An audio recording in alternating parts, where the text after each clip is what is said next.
Puji Tuhan, silakan kembali duduk. Seluruh sidang jemaat yang dikasihi Tuhan. Puji nama Tuhan, salam sejahtera dan salam persekutuan di dalam kasih Kristus bagi kita sekaliannya, umat yang dikasihi Tuhan. Salam. Lebih sukacita lagi, salam. Iya, puji Tuhan kalau Tuhan masih terus melimpahi kita dengan segala kemurahannya. Kita diberi kesehatan, perpanjangan umur, ya di dalam limpah anugerah Tuhan, sehingga kita boleh datang beribadah pada kesempatan pagi siang hari ini dalam rangkaian ibadah kita yang pertama yang boleh terselenggara pada hari ini. Bahkan sehubungan juga hari ini adalah minggu yang pertama pada bulan November, kita juga akan mengikuti perjamuan kudus yang selalu kita tekuni setiap bulannya pada minggu-minggu awal untuk mengingatkan kita kepada korban Kristus yang olehnya kita ditebus, diperdamaikan dengan Bapa di sorga. Sebagai manusia yang berdosa, kita diangkat dari kutuk, dari maut, dari kematian, dan kita diberi hidup yang kekal ataupun keselamatan yang Tuhan janjikan. Namun keselamatan itu tentu masih harus terus kita kerjakan supaya keselamatan yang sesungguhnya, keselamatan roh, jiwa, dan tubuh menjadi milik kita pada akhirnya kalau kita menang di dalam perjuangan iman ini. Oleh sebab itu kita masih harus terus berjuang, bergumul, ya saudara, melalui fasilitas-fasilitas yang Tuhan beri, seperti korban Kristus, firman-Nya, bahkan juga karya Roh Kudus, ya dalam kehidupan kita yang terus menuntun kita kepada tujuan. Ya, perjamuan kudus kita lakukan bukan sekedar suatu rutinitas bulanan saja, tetapi mengingatkan kita sekali lagi kepada pengorbanan Kristus yang olehnya kita mendapat penebusan. Oleh korban inilah hati nurani kita disucikan sehingga kita dapat beribadah kepada Allah yang hidup. Iya, yang dinyatakan dalam kitab Ibrani pada pasal yang ke-9 ayatnya yang ke-14.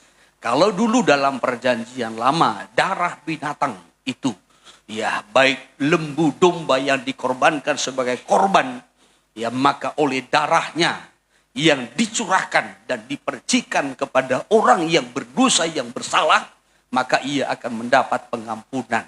Ya, lebih lagi darah Kristus yang tidak bercacat, tidak bernoda, tidak bercela, lebih berkuasa dari darah binatang, akan menyucikan hati nurani kita dari segala perbuatan-perbuatan yang sia-sia, supaya kita layak dan dapat beribadah kepada Allah yang hidup. Ya, sehingga ibadah kita tidak menjadi sia-sia. Saya sudah menyampaikan firman Tuhan dalam ibadah-ibadah kita, secara khusus dalam seri firman Tuhan dalam ibadah raya kita pada minggu-minggu yang lalu. Ya saudara, bagaimana ibadah yang berkenan. Saya juga masih menyampaikan tema yang sama, yaitu ibadah yang berkenan. Yang dikutip dari kitab Ibrani, pasal yang ke-11 dari ayat 4 dengan ayatnya yang ke-6. Ya, sama seperti ibadahnya Habel. Ya, ibadah Habel itu berbeda dengan ibadahnya Kain. Apa yang membedakan iman? Habel beribadah dengan iman, Kain tidak. Terus karena Allah berkenan akan persembahannya itu, iya, dan karena iman ia masih berbicara sesudah ia mati. Iya, jadi ia dikenan karena ia mempersembahkan persembahannya dengan iman. Nah, intinya dikatakan ayat 4 ini begini, ya karena iman Habel telah mempersembahkan kepada Allah korban yang lebih baik daripada korban Kain. Karena apa dia mempersembahkan korban? Karena iman. Ya. Dan itu yang membuat ibadahnya itu, persembahannya itu lebih baik. Ya, dikatakan lebih baik daripada korbannya Kain.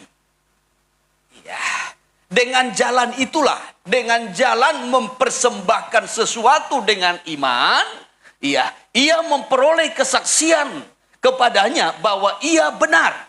Maka apa yang dilakukannya itu, persembahannya itu, ibadahnya itu, Tuhan katakan benar. Karena Allah berkenan akan persembahan itu. Dan karena iman, ia masih berbicara sesudah ia mati. Apakah yang mati bisa berbicara? Tidak. Tetapi artinya menjadi suatu kesaksian. Kalau dalam terjemahan firman Allah yang hidup ataupun terjemahan sederhana Indonesia dikatakan menjadi teladan bagi kita sampai hari ini. Cara Habel mempersembahkan korban, cara Habel beribadah menjadi teladan bagi kita sampai hari ini. Ya, maka jangan mengikuti teladan ibadah yang tidak berkenan bagi Tuhan. Tetapi sebaliknya, ikutilah teladan cara beribadah yang berkenan bagi Tuhan. Amin. Coba saya minta terjemahan dulu sebentar. Terjemahan. Iya, boleh terjemahan firman Allah yang hidup? Demikian. Iya. Karena imanlah Habel menaati Allah. Terus. Dan membawa persembahan yang lebih menyukakan hati Allah daripada persembahan Kain. Iya. Allah menerima Habel dan membuktikan ini dengan menerima persembahannya. Dan meskipun Habel sudah lama mati, terus kita masih dapat mengambil pelajaran dari imannya kepada Allah. Kita masih dapat mengambil pelajaran. Terjemahan sederhana. Demikian. Iya. Oleh karena Habel percaya penuh kepada Allah, terus dia mempersembahkan kurban yang lebih baik dari kurban yang dipersembahkan oleh Kain. Iya, terus. Karena itu Allah berkenan kepada Habel, terus, dan menerima dia sebagai orang benar. Iya, jadi biarpun Habel sudah lama mati, tetapi karena kepercayaannya itu, dia masih menjadi teladan bagi kita. Menjadi teladan bagi kita. Jadi cara ibadahnya itu menjadi teladan. Supaya ibadah kita juga layak dan berkenan bagi Tuhan. Bagaimana cara ibadahnya? Yaitu dengan iman. Jangan mengikuti model ibadahnya Kain. Ibadah Kain. Ini bukan ibadah yang dikenan Tuhan. Walaupun Kain yang lebih dahulu mempersembahkan korban. Saya sudah sampaikan pada minggu yang lalu apa yang dimaksud dengan ibadah. Yaitu sikap memberi penghormatan kepada Tuhan.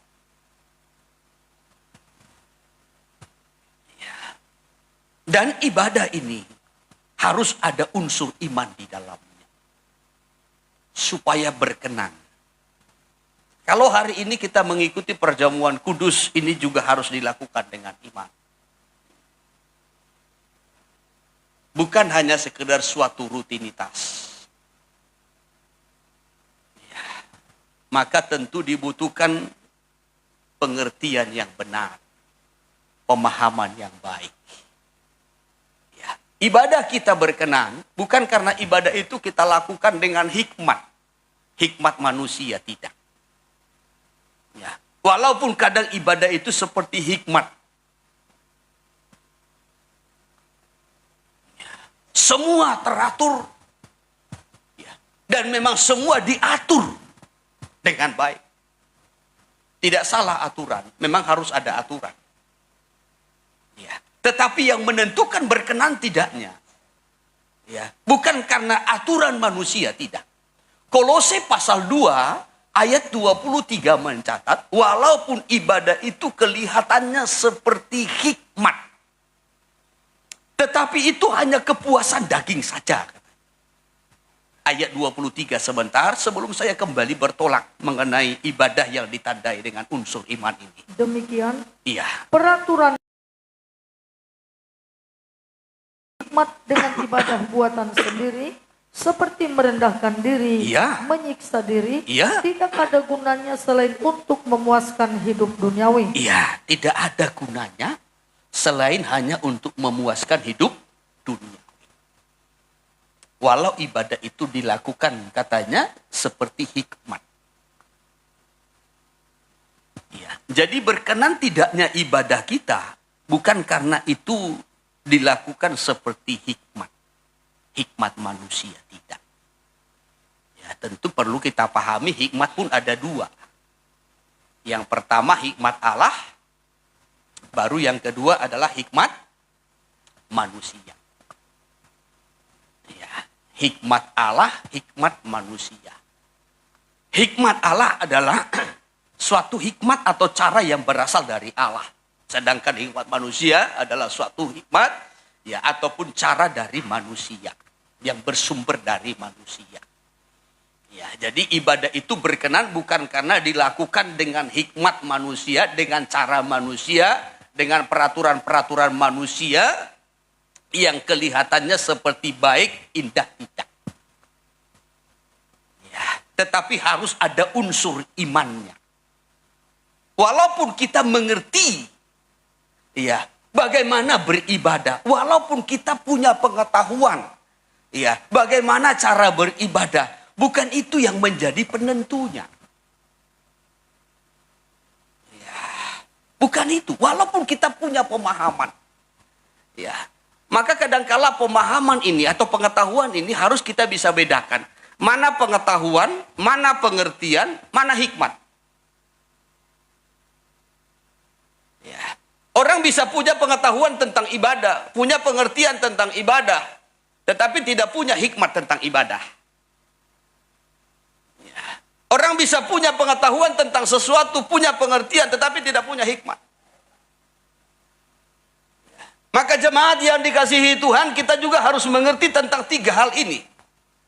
Pengetahuan, pengertian, dan hikmat. Apa itu pengetahuan? Pengetahuan itu adalah suatu informasi yang kita ketahui tentang sesuatu. Apakah itu benda, apakah itu Tuhan? Ya, jadi informasi yang kita tahu itu adalah pengetahuan. Ya, sedangkan pengertian itu kita mengerti kebenaran sesuatu yang kita tahu itu. Itu pengertian. Ya, saya berikan satu contoh lebih gampang. Ya, kita tahu ini lampu. Saudara tahu ini lampu? Ini apa? Hah? Loh, tahu katanya, tapi ini apa? Ini apa? Lampu ini? Lampu ini? Lampu. Ini yang di belakang? Hah? Kan bingung. Berarti pengetahuan saudara masih dangkal soal lampu. Ini lampu.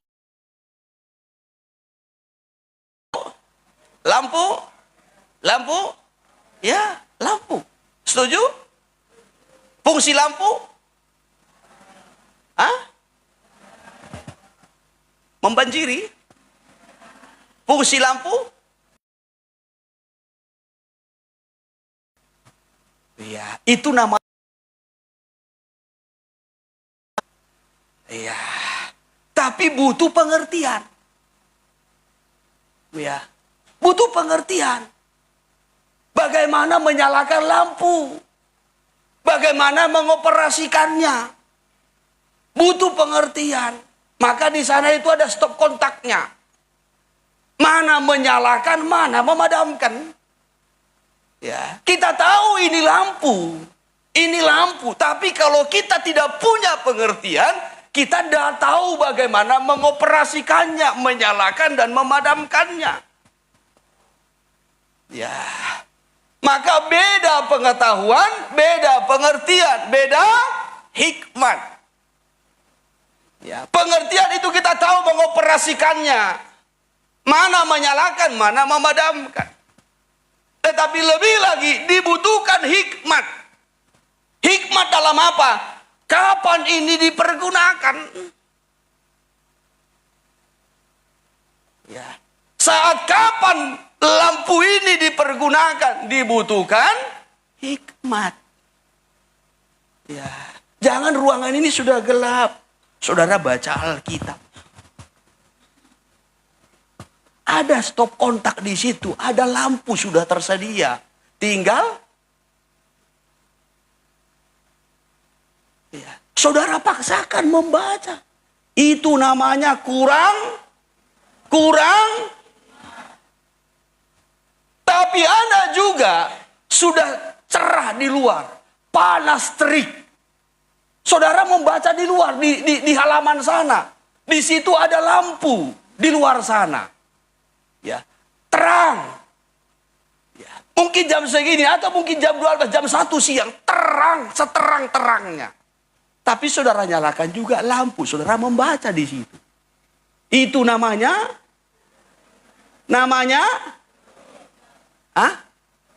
kelebihan.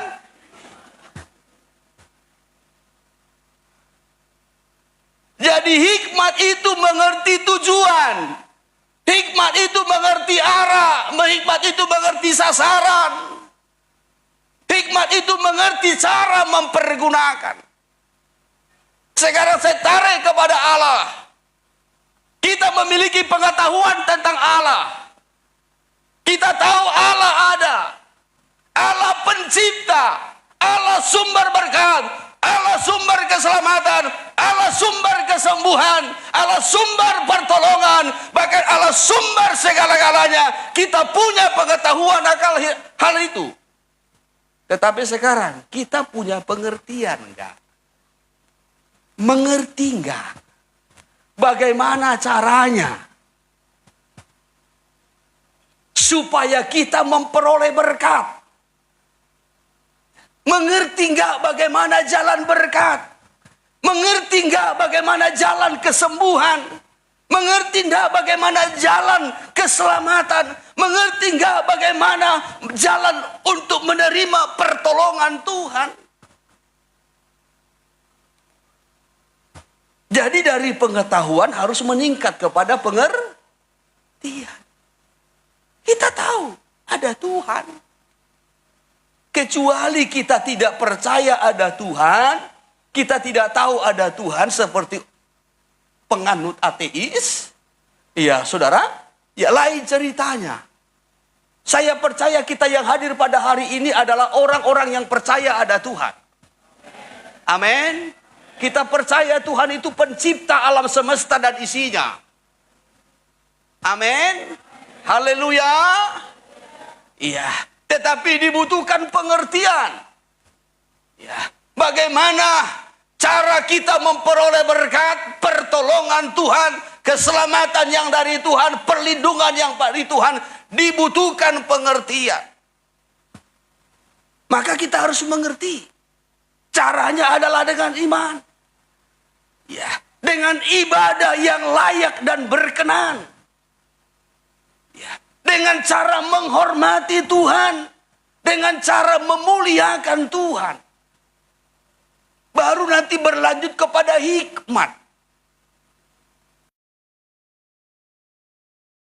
Kita sudah mengerti caranya, maka dibutuhkan hikmat.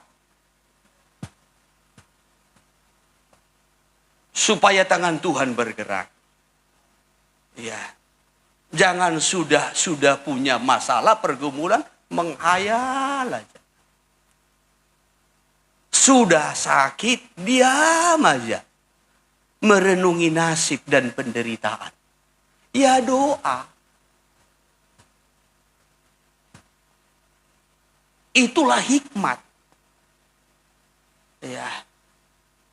Tahu kebenaran dan tahu cara menggunakan kebenaran. Tahu iman itu adalah jalan berkat, maka tahu mempergunakan iman. Tahu bahwasanya kalau kita berdoa Tuhan akan menggerakkan tangannya, maka kita tahu berdoa pada waktunya. Itu hikmat. Saya berikan contoh yang lebih gampang lagi. Saudara kenal uang? Hah? Kenal ya? Uang, hepeng, ini. Tahu? Ya, tahu fungsinya uang? Saudara mungkin tahu cari uang. Hebat cari uang, hebat. Gampang bagi dia untuk mencari ataupun mengumpulkan uang. Ya, jalan-jalan berkat, jalan-jalan uang ini dia tahu. Ya. Jadi kalau ada orang tidak punya uang, nggak tahu cari uang, bagi dia itu satu kebodohan. Oto menghotok, apa lemang luluh hebat sebut toho. Ya, dia tahu cara cari uang dan mudah. Itu pengetahuan. Tapi yang kedua harus punya pengertian. Dia punya uang tapi nggak tahu menggunakannya. Nah, itu harus taheo.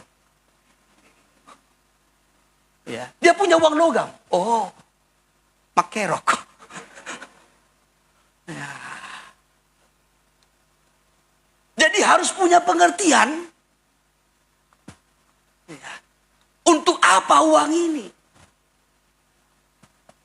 Setelah itu harus ada hikmat dalam mengelola uang. Ya. Mempergunakan uang. Itu hikmat. Kita tahu male, ada orang hepeng enggak? Itu namanya tidak punya hikmat. Ya, tidak punya hikmat. Ya. Saudara yang terkasih, pengetahuan, pengertian, hikmat ini harus kita mengerti membedakannya. Supaya kita juga mengerti nanti bagaimana mempergunakannya terhadap Allah. Ya. Seringkali orang berpikir kalau orang yang punya hikmat itu adalah orang yang punya pendidikan yang tinggi. Punya gelar yang tinggi. Punya sekolah yang tinggi. Kalau tamat SD, tamat SMP, oh ini nggak ada hikmatnya. Bukan begitu. Ya, tamat SMA ini kurang hikmat. Bukan begitu. Yang punya hikmat itu kalau S1, S2. Apalagi tamatan dari luar negeri. Tidak. Tidak. Itu adalah pengetahuan dan keahlian.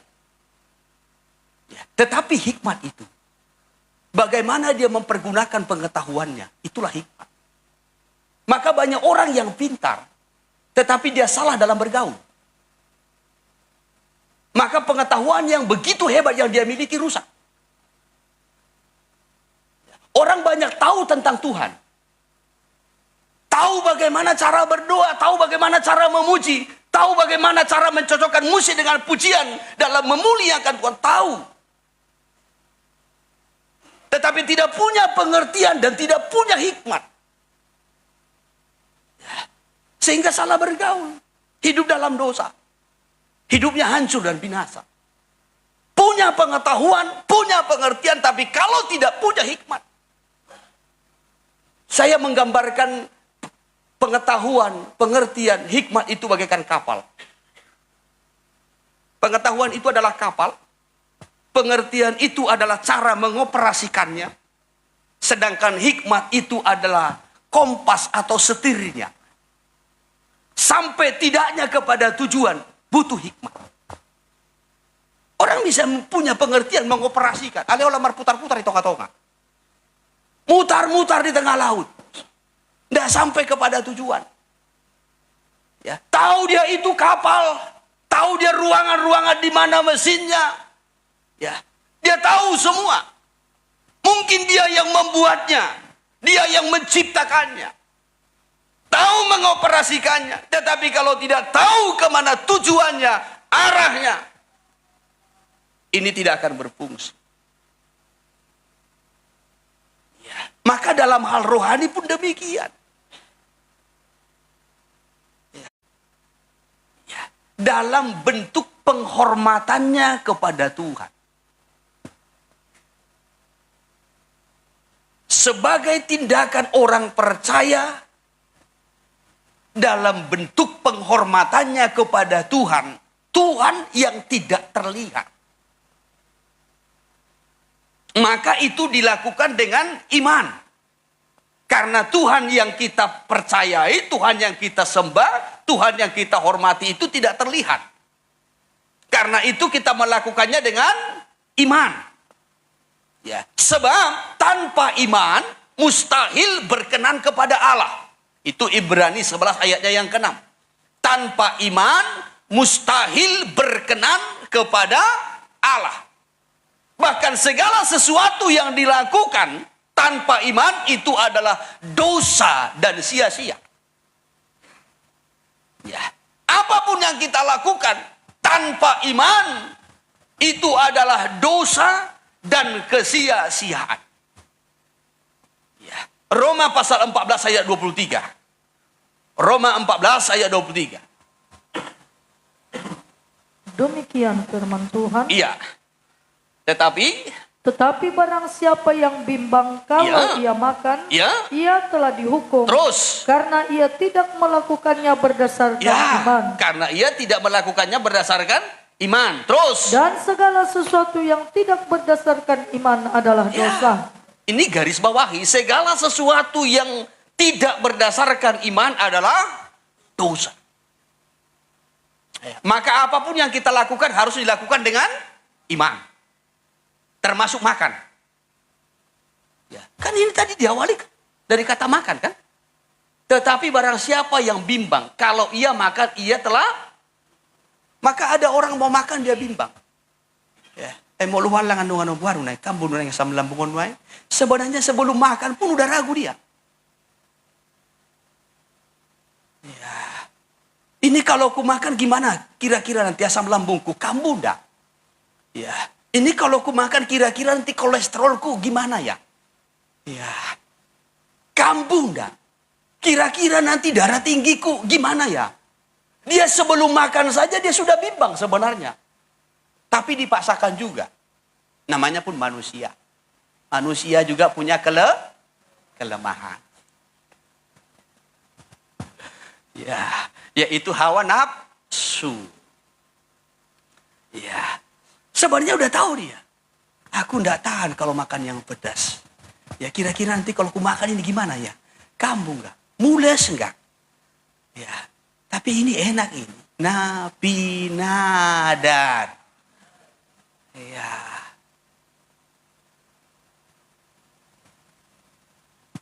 Kambuh. Kenapa? Dia melakukannya dengan bimbang. Sehingga datanglah hukuman.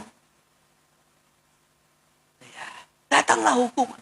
Kenapa kita berdoa sebelum memakan sesuatu? Itu adalah sebagai bentuk iman kita. Ya, sebagai bentuk iman kita. Maka yang pertama terima kasih Tuhan buat berkat-Mu yang tersedia. Kuduskanlah ini dengan kuasa firman-Mu. Itu kan bentuk iman. Dalam nama Yesus, ku nikmati berkat-Mu dengan penuh rasa syukur. Haleluya. Pasti. Ya. Tidak ada masalah. Persoalannya didoakan tetapi bimbang. Kenapa? Karena doanya sebagai suatu rutinitas. Ya. Maka kalau tidak berdoa, sepertinya belum sah untuk dimakan. Udah sempat masuk. Ngai harap. Belum doa. Paulah musik. Yang ketawa ini pengalaman ini. Ya. Kadang di homesel pun begitu. Ya. Migoma yang pakai kuah. Kuah sudah masuk 1 sendok. Kita belum berdoa. Oh iya ya. Ya, nggak apa-apa lah. Itu baru kuahnya.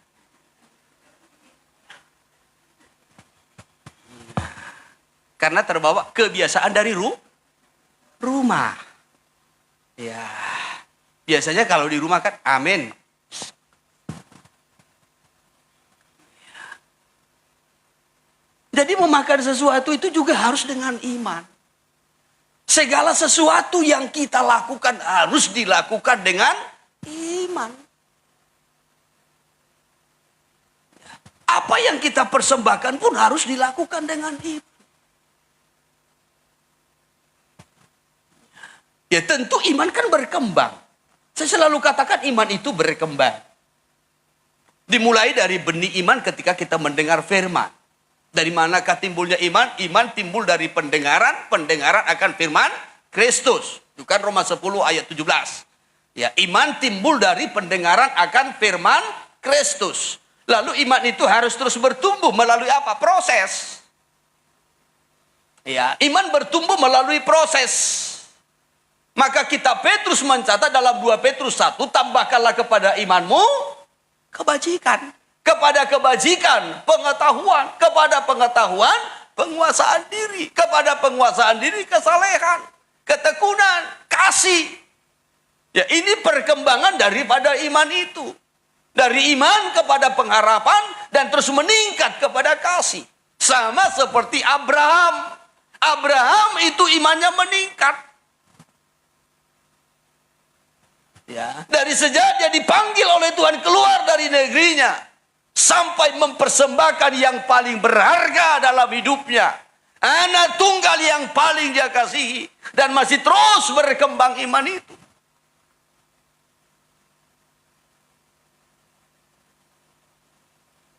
Kenapa Tuhan berkenan kepada Abraham? Sama dengan Abel. Karena dia mempersembahkan Ishak itu dengan iman. Karena dia berpikir Allah mampu membangkitkan orang mati sekalipun dari kematian. Ya. Maka dia mempersembahkan Ishak dengan iman. Sesuai dengan apa yang Tuhan firman. Oleh sebab itu tadi, apa yang dilakukan oleh Habel menjadi suatu pelajaran atau menjadi suatu teladan bagi kita. Ya, bahwasanya ibadah kita, persembahan kita, berkenan tidaknya kalau di dalamnya ada unsur iman. Maka kalau hari ini juga kita akan menerima perjamuan kudus. Saya selalu mengingatkan sebelum kita menerima perjamuan kudus. Supaya perjamuan kudus ini juga kita terima dengan iman. Bukan suatu rutinitas. Saudara terima roti dan anggur. Itu dengan iman. Ya. Kita memandang darah Yesus ketika terima anggur. Darah yang telah menyucikan hati nurani. Sehingga aku disucikan orang yang berdosa. Orang yang berhutang hanya dapat ditolong oleh orang yang tidak berhutang. Ya kan? Ya. Bagaimana orang yang berhutang menolong orang yang berhutang? Sama-sama gojek. Ya. Tapi orang yang berhutang hanya dapat ditolong oleh orang yang tidak berhutang. Orang yang berdosa hanya dapat ditolong oleh orang yang tidak berdosa. Semua manusia sudah berdosa. Semua manusia jatuh dalam hutang dosa. Dan hanya yang dapat menolongnya adalah Kristus Tuhan. Yang tidak berdosa, tidak bercacat, tidak bercela, tidak bernoda. Ya. Maka melalui darahnya yang telah tercurah, yang kita terima dengan iman, kita percayai dapat menyucikan hati nurani kita dari segala perbuatan-perbuatan yang sia-sia, dari segala dosa-dosa kita yang lalu, supaya kita layak dan berkenan di hadapan Tuhan. Itulah yang kita ingat dan yang kita terima ketika kita berhadapan dengan perjamuan kudus, tubuh dan darah Yesus. Ketika kita menerima roti, ingat, roti itu melambangkan kita semua jemaat. Yaitu tubuh Kristus. Iya, yang berbeda-beda. Tetapi dalam satu kesatuan. Ya, kita kan berbeda-beda. Ya, beda. Wajahnya saja beda. Ya, sukunya beda, marganya beda. Ya, pendapatannya juga berbeda-beda. Beda kan? Pendapatannya beda? Ya. Mulai dari pendapatnya beda, pendapatannya pun berbeda. Tetapi kita semua satu. Ya, wajah beda. Ada yang bulat kayak matahari, kayak bulan. Ada yang lonjong, ada yang petak. Iya. Nah, ada yang keriting, ada yang ombak. Lurus. Saudara yang terkasih, beda-beda. Selera kita beda. Ada yang selera gelap, warna hitam. Ada yang selera cerah, warna putih. Ya, saudara yang terkasih, beda-beda. Dalam banyak hal. Tetapi kita hanya bisa nyatu dalam Kristus. Maka ketika kita menerima roti itu, kita harus bisa menerima satu dengan yang lain dalam satu kesatuan. Yaitu dalam Kristus. Ya. Jadi jangan hanya diterima. Jangan hanya dimakan. Ya. Tetapi dengan iman kita bisa menerima. Terima kelebihannya, terima kekurangannya, terima imannya yang lemah ataupun yang kuat.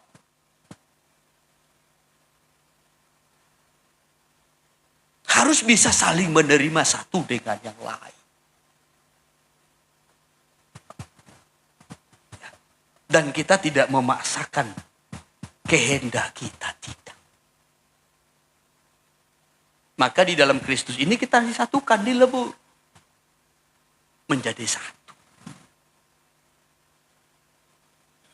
Jangan katakan aku tidak pernah bisa ya sama dengan dia.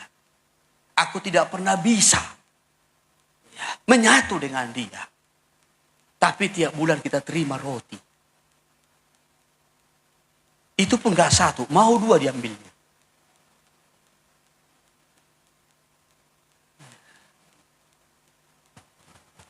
Saudaraku, roti itu melambangkan tubuh Kristus.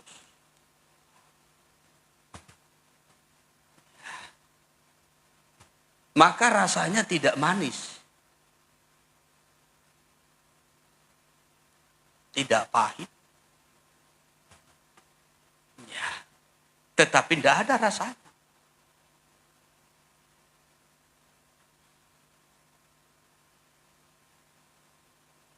Tapi kita harus bisa menerima. Kita bisa menyatu dengan orang lain kalau karena ada rasanya. Ya.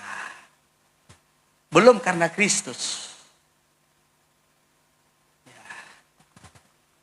Kenapa kau bisa kompak dengan dia? Iya, ada rasanya. Rasa apa? Nyaman. Ya. Rasa apa? Enak. Pokoknya kalau dengan dia itu enak lah. Ya, minimal tiap minggu. Kalau enggak bakso, mie ayam. Selalu. Kadang mie goreng. Ya, maka aku betah dengan dia.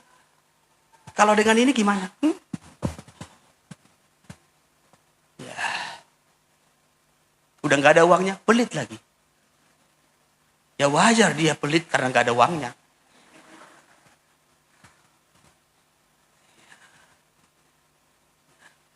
Jadi kita bisa menyatu karena ada rasanya. Itu belum karena Kristus.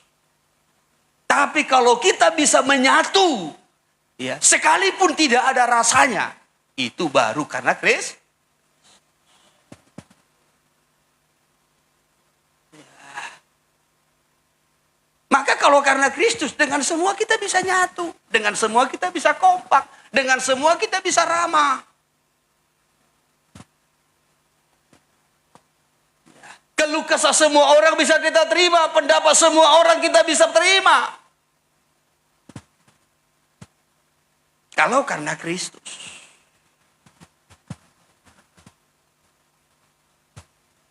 Dengan iman. Yang menyelesaikan segala dosa, kelemahan, penyakit, kutuk yang menimpa hidup kita. Ketika kita menerima roti itu. Kita terima. Saudara-saudara kita satu dengan yang lain dengan iman.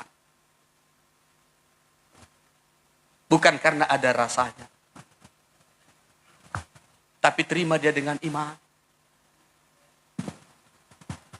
Ya. Walaupun engkau belum memberi rasa, tetapi aku percaya hidupmu akan berubah. Ya. Walaupun engkau belum memberikan rasa manis dalam hidupku, Tetapi aku percaya engkau akan diberkati Tuhan.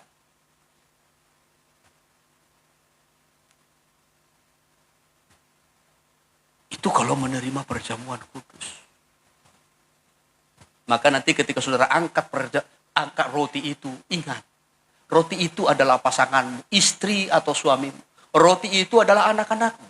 Roti itu adalah teman di samping kiri dan kananmu. Roti itu adalah gembalamu, ibu gembalamu. Roti itu adalah para penatua-penatua di gerejamu. Roti itu adalah jemaat-jemaat lain di komselmu. Terima itu dengan iman. Engkau bisa menyatu dengan dia. Dia adalah saudaramu. Dia keluargamu. Dia temanmu. Dia bagian dari hidupmu.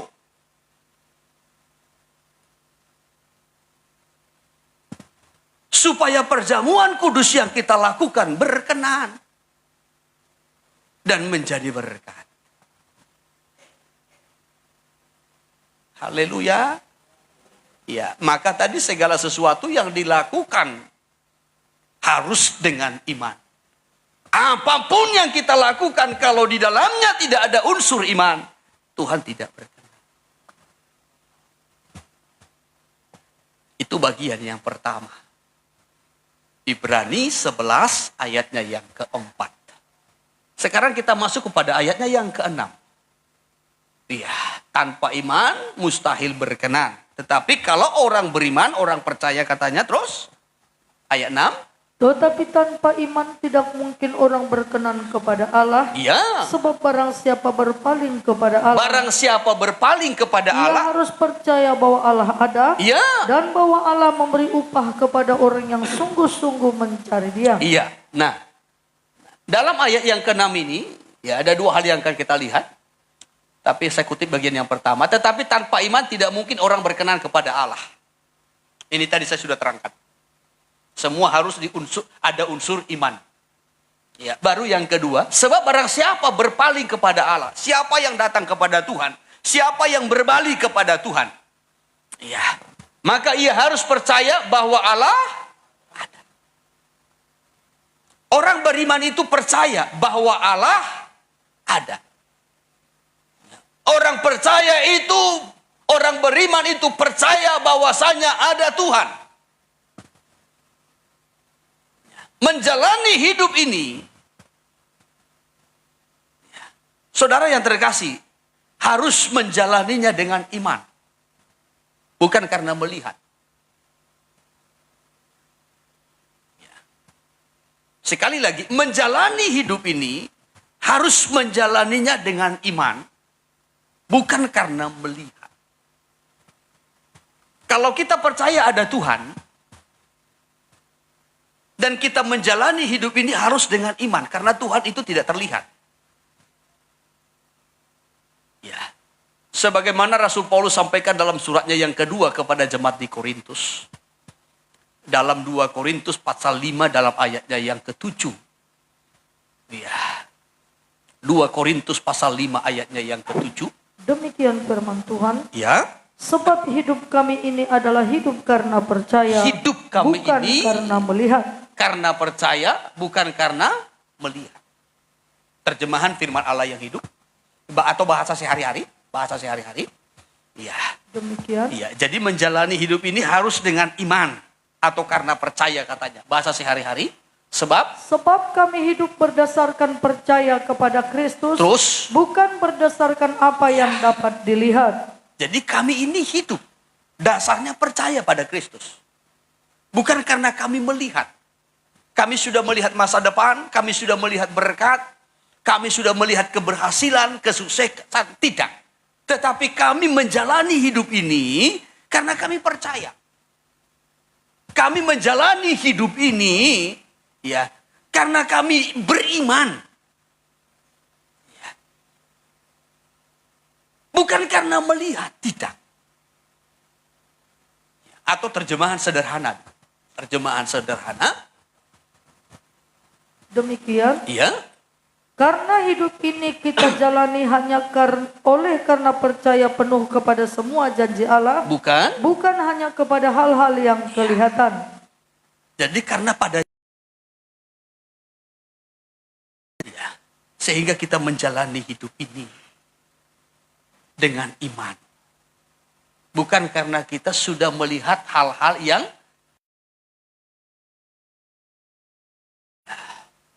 saudara bisa menjalani hidupmu karena janji Tuhan. Orang-orang muda bisa menjalani hidupmu hanya karena Tuhan. Ya, yang walaupun mungkin, ya, saudara, yang sebagian, ya, sudah waktunya untuk menikah, tetapi belum datang juga. Tapi saudara menjalani hidupmu karena janji Tuhan. Amin. Ya, jangan kecewa dan tidak akan pernah kecewa. Haleluya.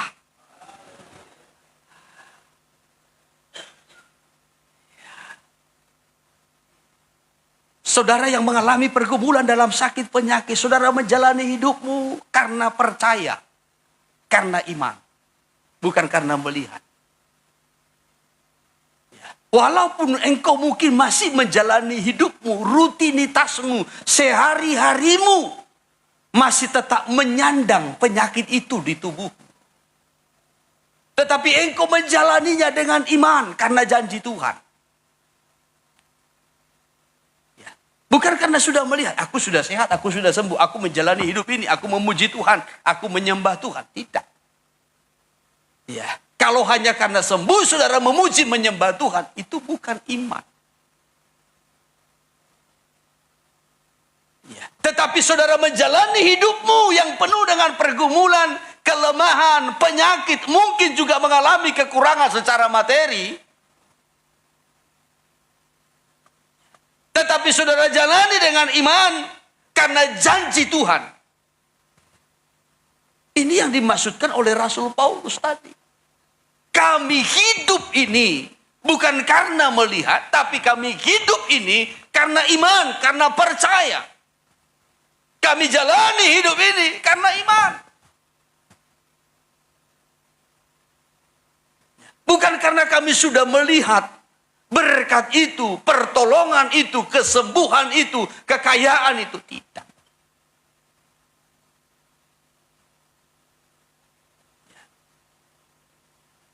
Ini hidup yang Tuhan mau. Maka tadi diawali, orang yang beriman percaya bahwasanya ada Tuhan.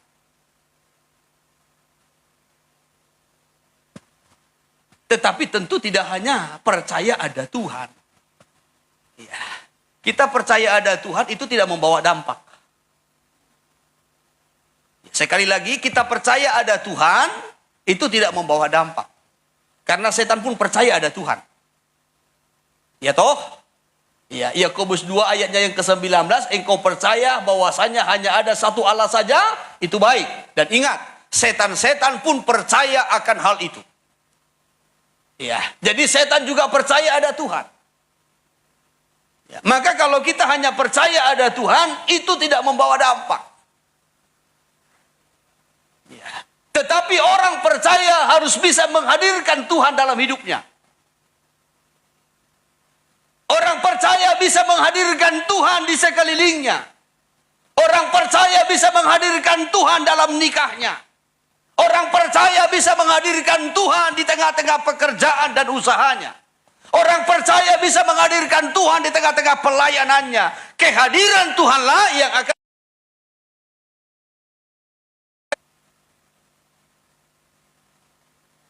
Ya. Kalau percaya Tuhan saja, ini tidak membawa dampak apa-apa. Maka banyak orang percaya Tuhan. Baik. Tetapi itu tidak membawa dampak, tidak membawa pengaruh dalam hidup saudara. Karena setan pun percaya itu. Tetapi ketika Tuhan hadir, itu lain ceritanya. Kacauan, kehadiran Tuhan akan membawa ketenangan.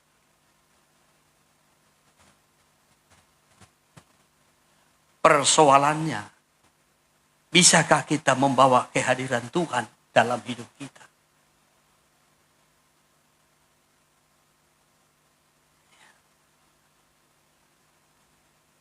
Kalau hanya percaya itu tidak membawa dampak. Kita semua orang percaya. Kita bukan orang ateis. Kita orang yang percaya ada Tuhan. Alam semesta dicipta Tuhan. Kita pun diciptakan Tuhan. Kita percayakan hal itu. Amin. Tapi yang menjadi pertanyaannya, adakah kita bisa menghadirkan Tuhan? Kehadirannya yang akan membawa dampak. Saudara lihat ketika Tuhan hadir di pesta di Kana, persoalan nikah selesai. Ketika Tuhan hadir di Samaria, bertemu dengan seorang perempuan di sumur Yakub. Masalah nikah dan masa depannya tertolong. Hidupnya tertolong.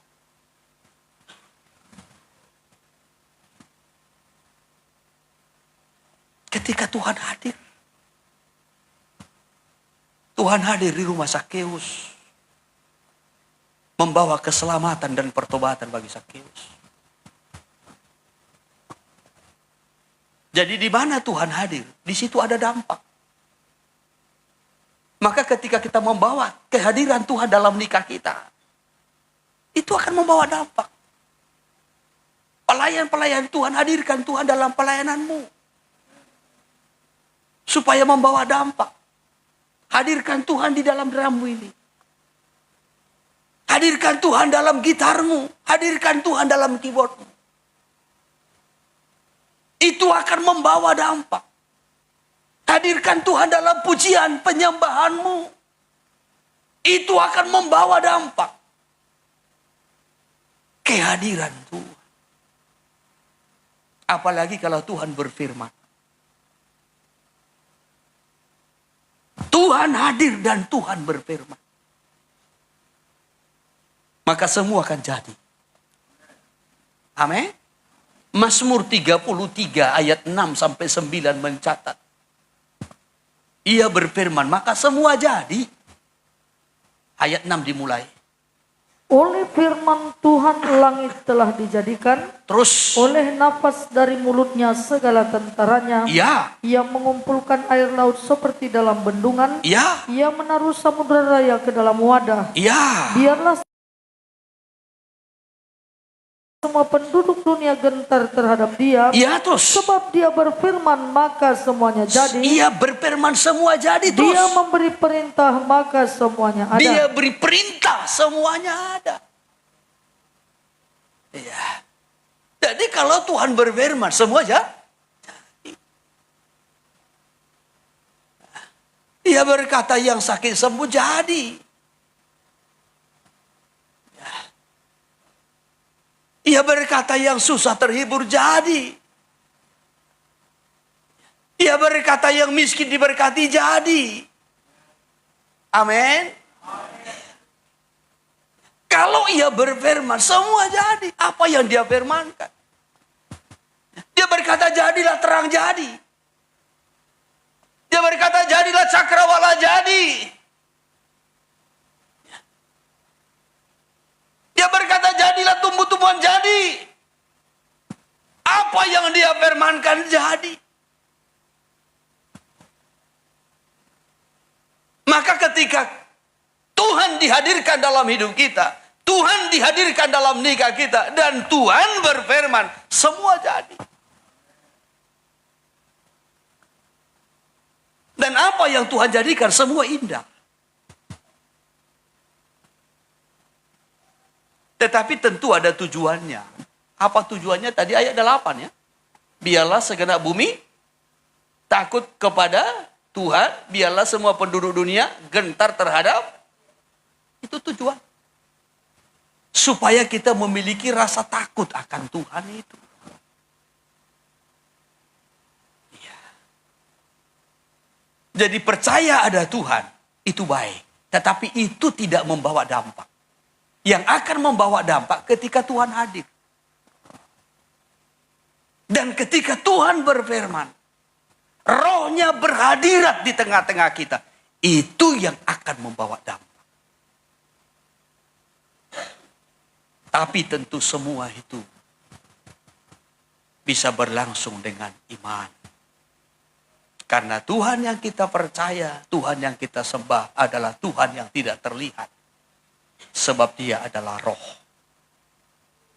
Ya, maka iman yang sejati itu erat sebenarnya kaitannya dengan apa yang kita cari dalam hidup ini. Iman yang sejati itu, ya sudah, iman di dalam ibadah itu, iman yang sejati itu, erat kaitannya dengan apa yang kita cari. Saya mau bedakan dulu saudara, ya, iman yang sejati ini dengan iman untuk kebutuhan kita. Ya, supaya kita mengerti. Ya, jadi iman yang sejati itu erat kaitannya dengan apa yang kita cari. Yesus berkata begini, ya, dalam Yohanes 5 ayat 44. Ya. Yohanes 5 ayat yang ke-44. Ya, bagaimana kamu dapat percaya? Bagaimanakah kamu dapat percaya? Ya. Kamu yang menerima hormat seorang dari yang lain, Terus, dan yang tidak mencari hormat yang datang dari Allah yang Esa. Ya. Yesus mempertanyakan, bagaimana mungkin kamu bisa percaya atau beriman kalau yang kamu cari itu adalah penghormatan dari manusia, kemuliaan, kebanggaan dari manusia. Yang kamu cari itu bukan hormat yang dari Allah yang Esa. Bisa dipahami ya ayat ini ya? Ya. Bagaimana mungkin kamu bisa percaya, kata Yesus? Bagaimana mungkin kamu bisa beriman? Ya, bagaimana mungkin imanmu adalah iman yang murni, iman yang tulus, iman yang sejati, kalau yang kamu cari itu adalah penghormatan dari manusia, bukan penghormatan yang dari Allah. Ya, artinya saudara, bahwasanya iman yang sejati itu erat kaitannya dengan apa yang kita cari. Kalau yang kita cari penghormatan dari manusia, kita tidak akan pernah mencapai iman yang sejati. Tetapi kalau yang kita cari penghormatan yang dari Allah, kemuliaan Allah, ya, maka kita akan dibawa kepada iman yang terus bertumbuh sampai kepada iman yang sejati. Perhatikan, saya kutip satu contoh. Pada pertemuan pertama Paulus dengan Tuhan. Ya, dalam pertemuan Paulus yang pertama, ya, ia melihat kemuliaan Tuhan di awal perjumpaannya dalam perjalanan menuju ke Damsyik. Ia melihat kemuliaan Tuhan. Ya, lalu dia mengikut Tuhan. Saudaraku, maka Paulus mengambil satu keputusan. Tujuan pengikutan, tujuan panggilannya adalah kemuliaan Tuhan. Jadi di awal perjumpaannya dengan Tuhan, dia sudah melihat kemuliaan itu. Yang lebih terang dari matahari. Dan itu yang menjadi tujuannya. Ya. Bukan penghormatan dari manusia. Maka dalam Filipi pasal yang ketiga dia berkata, ya, aku melupakan apa yang di belakangku. Ya, aku melupakan apa yang telah di belakangku dan mengarahkan diri kepada apa yang di hadapanku, yaitu panggilan surgawi. Dan berlari-lari kepada tujuan itu. Apa tujuannya? Kemuliaan Allah. Itu yang menjadi tujuan. Maka tadi saya sampaikan, iman yang sejati itu erat kaitannya dengan apa yang kita cari. Selama kita mencari penghormatan, pengakuan dari manusia, penghargaan dari manusia, kita tidak akan pernah bisa mencapai kepada iman yang sejati. Ya. Paulus bisa terus meningkat di dalam iman. Karena sebelum dia melihat kemuliaan itu, dia orang yang dihargai. Dia orang yang disegani. Ya, dia dari golongan Farisi. Golongan yang paling dihormati. Dan dia ditakuti. Ya. Tetapi setelah dia melihat kemuliaan Tuhan, yang menjadi tujuan perjalanannya, tujuan imannya, tujuan hidupnya, aku melupakan apa yang di belakang. Mengarahkan diri kepada apa yang ada di hadapan. Dan berlari-lari kepada tujuan panggilan surgawi untuk menjangkau kemuliaan Tuhan. Itu tujuan iman kita. Sekali lagi, itu tujuan iman kita. Kita beribadah dengan iman. Tujuan iman kita kemuliaan itu. Memang tidak salah kita beriman ya untuk memperoleh berkat. Karena iman itu adalah jalan untuk memperoleh berkat. Ya, segala sesuatu itu hanya dapat kita peroleh itu dengan iman. Berkat-berkat Tuhan. Ya, termasuk juga kekekalan, termasuk juga keselamatan ataupun hidup yang kekal. Ya, itu adalah dasar untuk meraih hidup yang kekal. Ya, Yohanes 3 ayatnya yang ke-16 ya. Karena begitu besar kasih Allah akan dunia ini, sehingga ia mengaruniakan anaknya yang tunggal, supaya setiap orang yang percaya tidak binasa, melainkan beroleh hidup yang kekal. Jadi untuk memperoleh hidup yang kekal pun dibutuhkan iman. Ya. Untuk memperoleh berkat pun itu dibutuhkan iman. Ya. Tetapi tujuan iman kita yang sesungguhnya adalah kemuliaan. Ya. Maka yang kita cari itu adalah kemuliaan. Ya.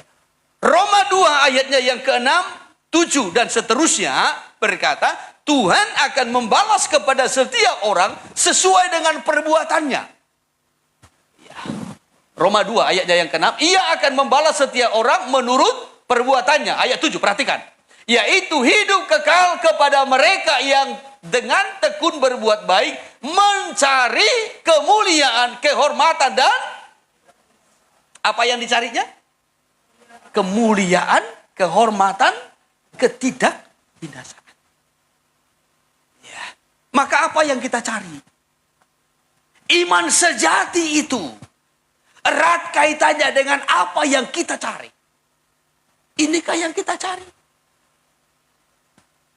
Ya. Kemuliaan inikah? Kehormatan inikah? Kekekalan inikah yang kita cari? Ayat 10, lompat saja. Ya, tetapi kemuliaan, kehormatan, dan damai sejahtera akan diperoleh semua orang yang berbuat baik. Pertama-tama orang Yahudi dan juga orang.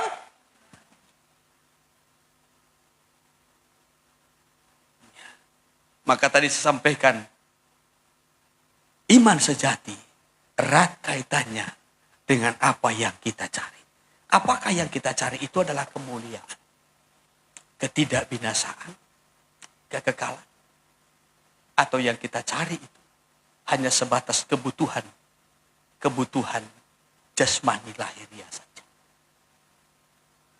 Ya, tidak salah kita, ya saudara, butuh perkara-perkara jasmani. Ya, apakah itu seperti kesembuhan, apakah itu seperti berkat? Semua memang membutuhkan iman. Ya, semua membutuhkan iman. Yesus berulang-ulang menyatakan dalam Injil Matius, jadilah padamu sesuai dengan imanmu. Jadilah padamu sesuai dengan imanmu. Ya, terjadi kesembuhan sesuai dengan iman. Terjadi kelepasan dari ikatan-ikatan dosa, kuasa-kuasa kegelapan sesuai dengan iman. Ya, bahkan kekayaan, keberhasilan, pelayanan, ini juga jadi sesuai dengan iman. Tetapi bukan itu tujuan iman kita. Ya, sekali lagi, bukan itu tujuan iman kita. Sekalipun untuk memperoleh semua itu butuh iman. Berkat, memperoleh berkat butuh iman. Kesembuhan butuh iman. Keberhasilan butuh iman. Perlindungan butuh iman. Kelepasan dari ikatan-ikatan dosa butuh iman. Tetapi bukan itu tujuan iman kita. Tujuan iman kita yang sejati adalah kemuliaan Allah. Amin. Ya, maka kita beribadah dengan iman bukan hanya untuk memperoleh kebutuhan jasmani, tetapi kemuliaan Allah yang kekal. Itu yang menjadi sasaran iman. Haleluya. Saya batasi firman-Nya sampai di sini. Kiranya Roh Kudus menolong kita untuk mengerti. Tuhan memberkati kita.